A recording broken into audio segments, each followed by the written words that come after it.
ট্রেনটা স্টেশনে পৌঁছল ঘন্টা 2 লেট করে। পশ্চিমের এক অখ্যাত ছোট স্টেশন। বন্ধু সত্রাজিতের আমন্ত্রণে এসেছি।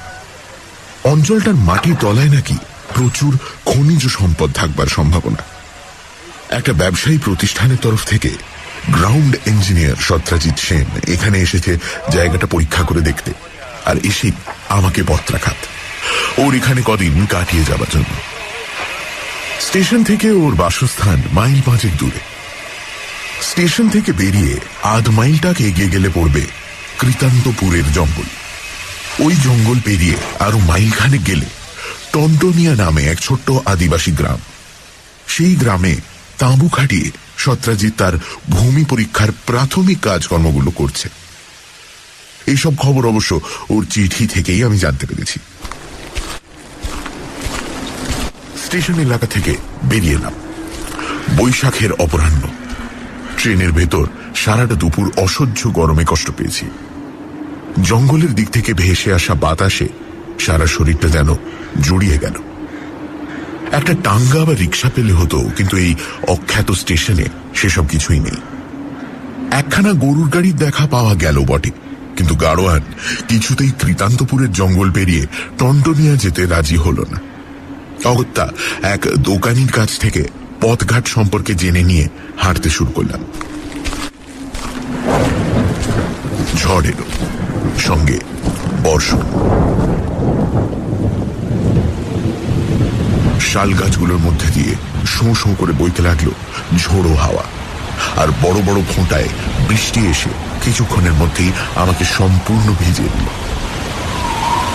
জঙ্গলের ভেতর ঝড়ের আগমনের এক নিজস্ব ভয়ঙ্কর সৌন্দর্য আছে, কিন্তু সেই সৌন্দর্য উপভোগ করার মতো সময় আর মানসিকতা কোনোটাই আমার ছিল না। আমি তখন ব্যস্ত হয়ে পড়েছিলাম একটা আশ্রয়ের খোঁজে, কেননা আমি বেশ বুঝতে পেরেছিলাম যে জঙ্গলের ভেতর পথ হারিয়ে ফেলেছি। কিন্তু এই ঝড় বৃষ্টির মধ্যে আশ্রয়ের খোঁজে এগিয়ে যাওয়া সম্ভব নয়।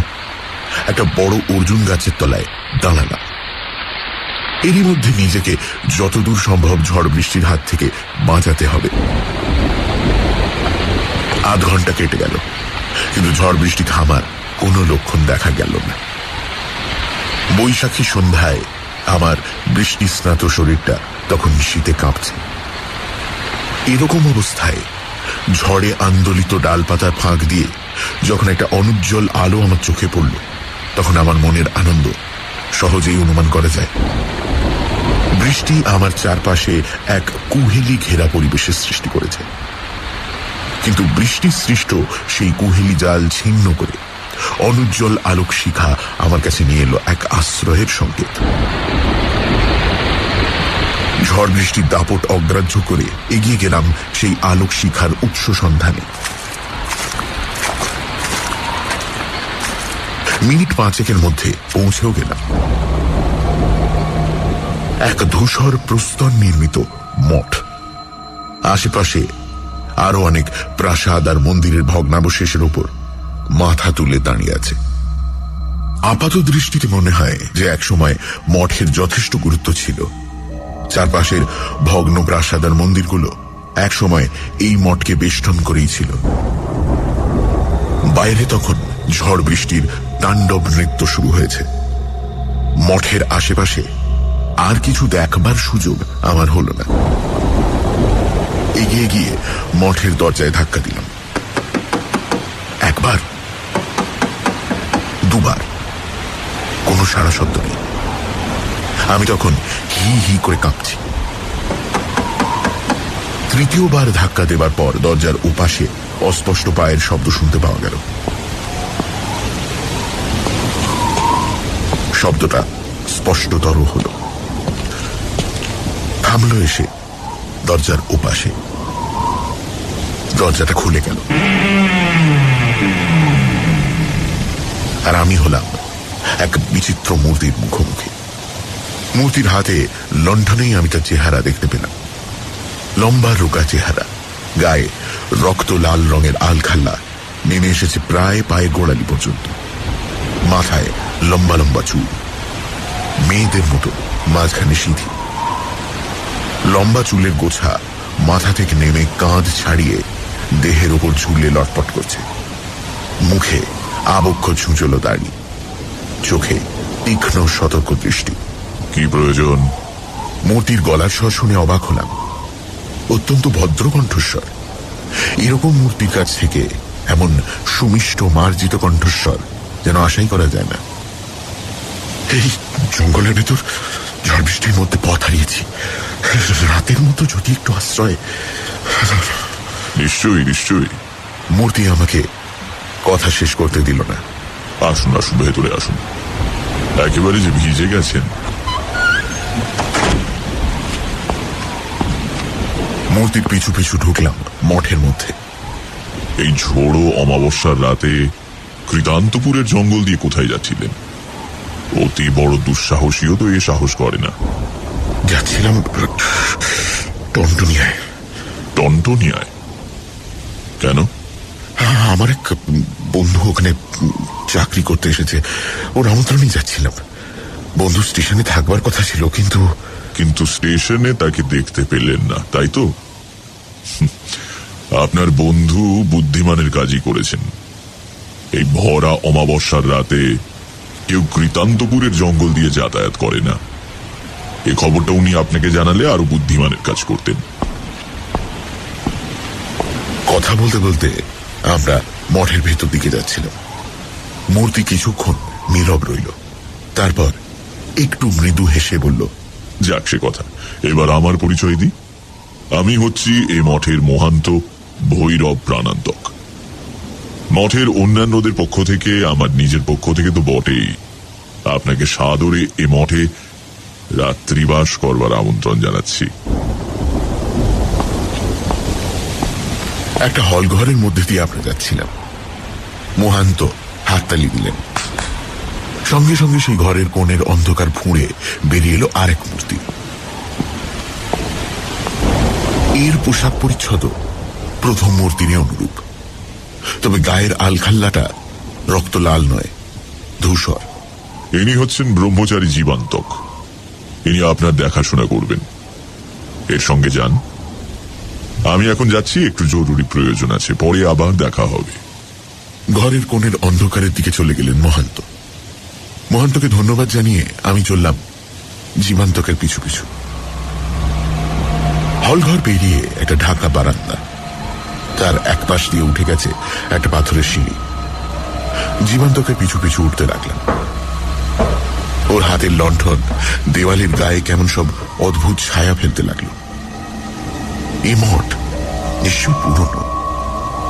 আশেপাশে যে সমস্ত প্রাসাদ আর মন্দির মঠের সমকালে তৈরি হয়েছিল, তা সবই কালের কবলে পড়ে ভেঙে চলে গেছে। সেগুলো এখন সংস্কারেরও অযোগ্য। দোতলায় উঠলাম। ডান পাশের বারান্দা ধরে খানিকটা এগিয়ে একটা ঘরের সামনে থামলাম। ব্রহ্মচারী দরজা খুলল। ভেতরে এলাম দুজনে। চমৎকার সাজানো গোছানো ঘর। ঘন জঙ্গলের মাঝখানে এক নির্জন পুরনো মঠে যে এমন একখানা ঘর থাকতে পারে তা বিশ্বাসই হতে চায় না। ঘরের দরজা জানলায় লাল রঙের দামি পর্দা। এক পাশে একখানা দামি মাহাগনি কাঠের সিঙ্গল খাট। বিছানার উপর চাদরটা টকটকে লাল রঙের। ঘরের ভেতরে আলনা, আলমারি ইত্যাদি আসবাবপত্র সাবেকি ধরনের হলেও অত্যন্ত দামি। ঘন জঙ্গলের ভেতর এ এক অভাবনীয় রাজকীয় ব্যবস্থা। এক পাশের দেওয়ালে ভৈরব প্রাণান্তকের পূর্ণাবয়ব তৈলচিত্র, অন্য পাশের দেওয়ালে এক বিভৎস মূর্তির ছবি। ছবির দিকে তাকালে গায়ের রক্ত যেন আতঙ্কে হিম হয়ে আসে। দুনিয়ার সমস্ত অমঙ্গল যেন রূপ পেয়েছে এই বিভৎস আতঙ্ককর ছবির মধ্যে। কোন ধর্মীয় মঠে এরকম ছবি একেবারেই বেমানান। আলমারি খুলে ব্রহ্মচারী আমার জন্য এক প্রস্ত পোশাক নিয়ে এলো। ধূসর রঙের আলখাল্লা আর লুঙ্গির মতো এক টুকরো কাপড়। কৌতূহলী হয়ে জিজ্ঞাসা করলাম, আচ্ছা এটা কার ছবি? ব্রহ্মচারী কোনো জবাব দিল না। আপনারা কোন সম্প্রদায় ভুক্ত? যথাসময়ে স্বয়ং মহান্ত মহারাম আপনার কৌতূহলে নিবৃত্তি করবেন। আমি বাইরে অপেক্ষা করছি। আপনার কোনো প্রয়োজন হলে ঘণ্টাধ্বনি করবেন, আমি আসব। স্বল্পবাক ব্রহ্মচারী ঘর থেকে বেরিয়ে গেল। যাবার সময় হাতে লণ্ঠনটা রেখে গেল টেবিলের উপর। পথশ্রমে বেশ ক্লান্ত হয়ে পড়েছিলাম। ভাবলাম একটু ঘুমিয়ে নিই, কিন্তু বৃথা চেষ্টা। দেহ মন ক্লান্ত, কিন্তু তবুও ঘুম এলো না। চুপ করে শুয়ে রইলাম। বেশ কিছুক্ষণ কেটে গেল।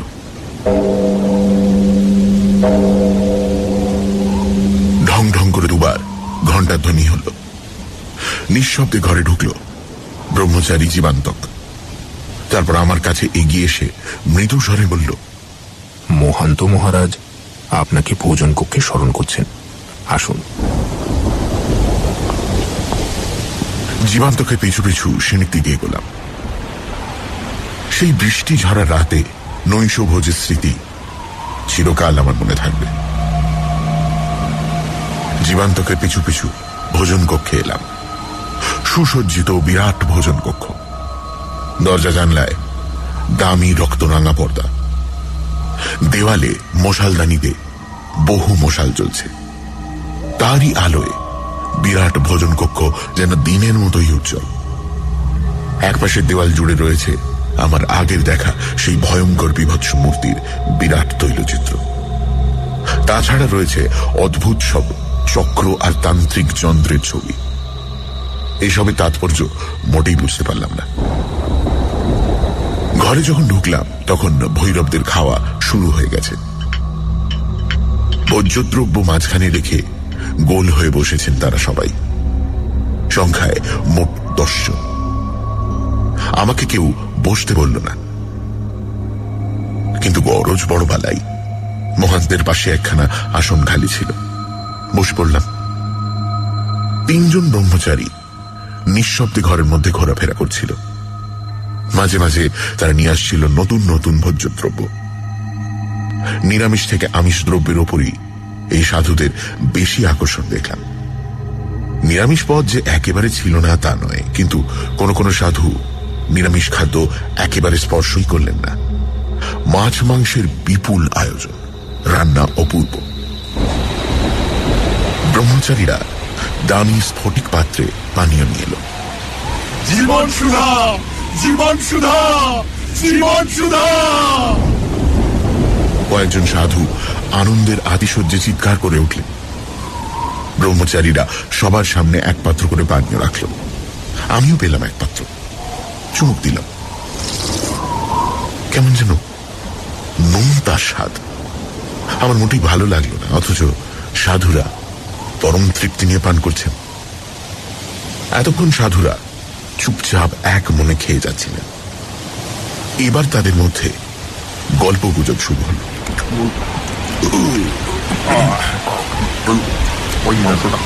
আসন ছেড়ে কেউ উঠলেন না। বোধহয় আরো কোনো খাদ্যদ্রব্য আছে। কত খাবে সাধুরা?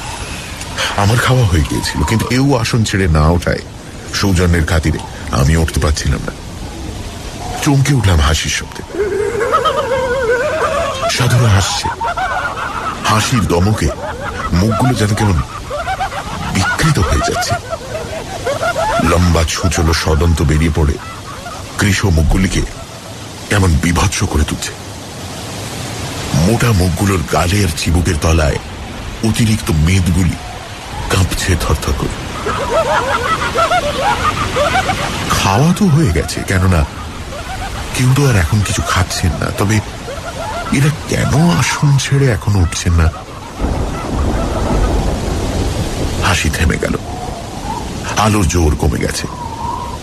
ঘরের মশালগুলো কেমন যেন নিভু নিভু হয়ে আসছে। ঘরের ভেতরে ছায়া যেন তার অন্ধকারের জাল বুনতে শুরু করেছে। সাধুদের গল্পগুজব আবার শুরু হলো। ম্লান হয়ে আসা আলোয় তাদের মুখগুলি যেন কেমন অদ্ভুত দেখাচ্ছে। হতভম্ব হয়ে গেলাম মুখগুলির দিকে তাকিয়ে। কেমন যেন বিবর্ণ পাণ্ডুর। ঘরের ভেতরের আবহাওয়াটা পর্যন্ত পাল্টে গেছে। দরজা জানলার পর্দাগুলো হাওয়ায় উঠছে। মনে হচ্ছিল ঝড় নয়, কোনো অদৃশ্য হাত যেন ওগুলোকে নাড়িয়ে দিচ্ছে। আধো আলো আধো ছায়াময় ঘরের সিলিং এ অদ্ভুত অদ্ভুত সব ছায়া পড়ছে। একপাশের দেওয়ালে টাঙানো সেই ভয়াবহ ছবিখানাকে আরো বিভৎস, আরো আতঙ্কময় মনে হচ্ছে। পাতের পাশে পড়ে থাকা মাংসের হাড়গুলি মনে করিয়ে দিচ্ছিল একটা জীবের শোচনীয় পরিণতির কথা। এই পরিবেশে সাধুদের গল্প আমার মনের শান্তি আরো কেড়ে নিল।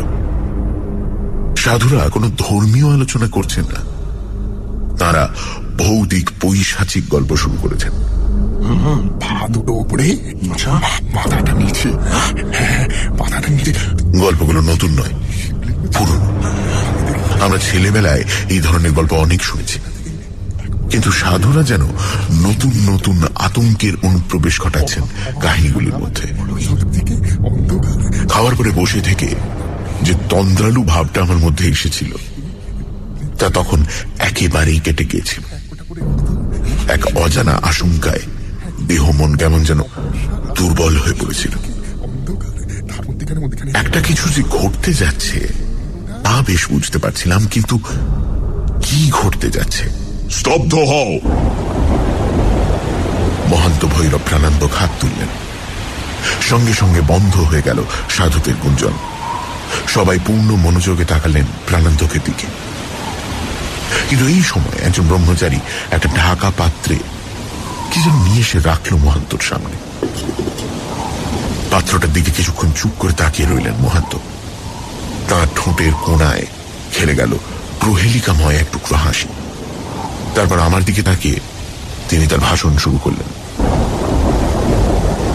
এটা খুবই সৌভাগ্যের কথা যে আপনি আজ আমাদের এখানে রাত্রিবাস করছেন। অনেকেরই এই বনে এমন সৌভাগ্যজনক রাত্রিবাস হয় না। এই নির্জন বন মধ্যে একদা নাকি ছিল এক অমৃত মঠ। মহান্ত থামলেন, একটু কাশলেন। গভীর জঙ্গলের মধ্যে অবস্থিত এই মঠ বহুকাল পরিত্যক্ত হয়েছে। এই অঞ্চলের মানুষের কিন্তু স্থির বিশ্বাস যে বিশেষ বিশেষ তিথিতে সেই পুরনো মঠের ধ্বংসাবশেষের ওপর রাতারাতি অস্বাভাবিকভাবে গড়ে ওঠে এক ছায়া মঠ, অদ্ভুত দানবীয় শিল্পকলার সাক্ষ্য নিয়ে। ছায়ামঠ বলছি বলে একে অবাস্তব ভাববেন না। অস্তিত্বকালে এটি সম্পূর্ণরূপে বাস্তব। এই মঠে একদা বাস করত, এখনো নাকি ছায়া মঠে বাস করে একদল অমৃত। অমৃত অজান্তেই আমার মুখ থেকে বেরিয়ে এলো। হ্যাঁ, অমৃত।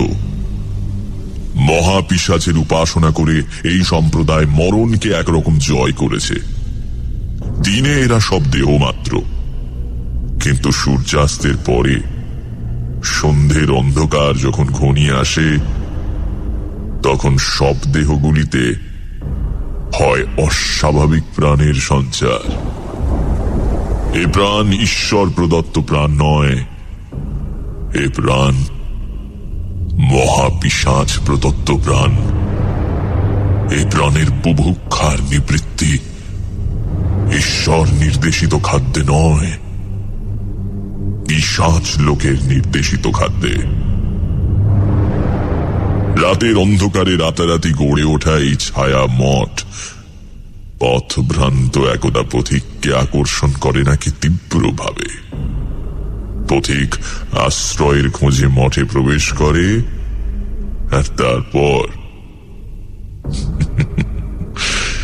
থাক সে কথা। আপনার বন্ধু যে আপনাকে এগিয়ে নিয়ে আসবার জন্য এই ভরা অমাবস্যায় জঙ্গলের ভেতরে ঢোকেননি, এটা তার পক্ষে খুবই সৌভাগ্যের ব্যাপার বলতে হবে। কেননা তিনি এই অঞ্চলে নতুন। পথ হারিয়ে তিনি ছায়া মঠে গিয়ে পড়তে পারতেন, আর ছায়া মঠের অমৃত সম্প্রদায়ের হাতে পড়লে তারা আপনার বন্ধুর মাংস এবং রক্তে তাদের অস্বাভাবিক নিবৃত্তি করতে পারত। আশ্চর্য হবার কিছু নেই। অমৃত সম্প্রদায়ের অস্বাভাবিক জীবনযাপনের জন্য এটাই হচ্ছে মহাপিশাচ নির্দেশিত খাদ্য।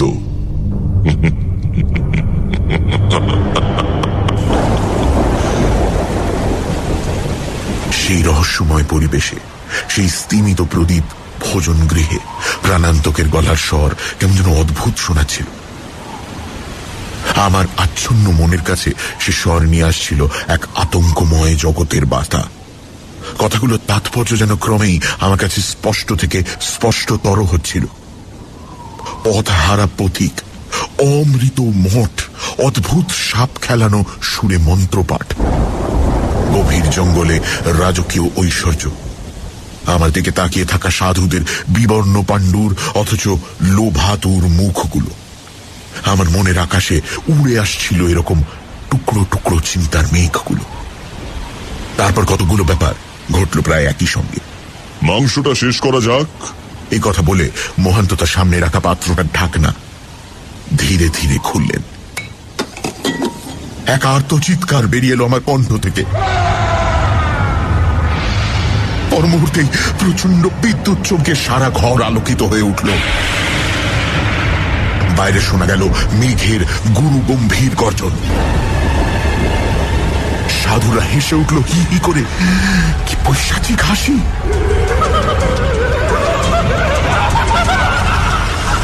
যেন নরকের অন্ধকার পাতাল গহ্বর থেকে এ হাসি ভেসে আসছে। আমার চোখের সামনে নেমে এলো নিরন্ধ্র অন্ধকারের এক কালো জবনিকা। আমি জ্ঞান হারালাম।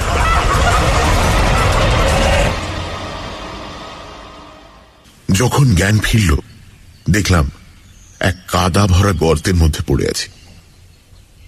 রাতের প্রবল বর্ষণের আক্রমণে সারা দেহ আমার ভিজে গেছে। ধূসর পোশাকের ওপর পড়েছে পুরু কাদার প্রলেপ। উঠতে গেলাম, ডান হাতখানা তুলতে পারছিলাম না। অসহ্য ব্যথা। মচকে গেছে। ফ্র্যাকচার হয়েছে কিনা তা জানি না। কোন রকমে গর্ত থেকে উঠলাম। আবার সামনে বিস্তীর্ণ এলাকা জুড়ে ছায়ামঠ, প্রাসাদ আর গৃহের ধ্বংসাবশেষ। রাত শেষ, বৃষ্টি থেমে গেছে। আকাশ কিন্তু এখনো থমথমে। ঝোড়ো হাওয়া এখনো বইছে।